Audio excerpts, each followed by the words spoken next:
In today's video, I'm going to show you how to start using Trello for beginners, step by step. If you've never used Trello before and you want a simple way to organize your tasks, manage projects, or plan your weekly activities, this tutorial will walk you through everything you need to know to get started. By the end of this video, you'll have your own Trello board set up with lists and cards, and you'll understand exactly how to manage your workflow visually. If this video helps you out, make sure to hit that like button and subscribe to the channel for more easy software tutorials just like this. Alright, let's get started.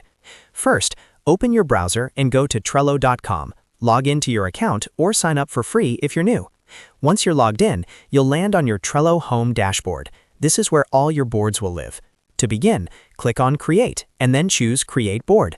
Now you'll need to type a name for your board. For example, you can call it Weekly Tasks, Project Planner, or anything that matches what you're working on. After typing your board title, select the workspace you want this board to belong to. If you only have one workspace, just leave it as default.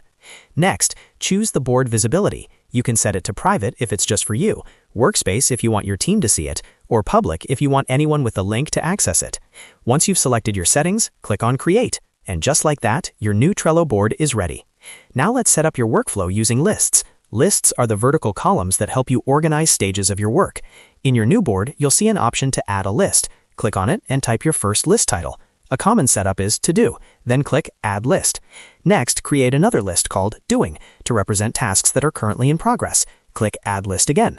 Finally, create a third list called Done. This represents completed tasks. Click Add List, and now you have a simple but powerful workflow. To Do, Doing, and Done.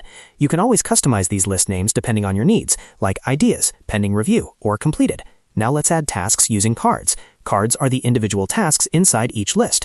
Under the To-Do list, click on Add a Card. Type the name of a task, for example, Design Homepage, or Finish Report. Then click Add Card. You can repeat this process to add as many tasks as you like.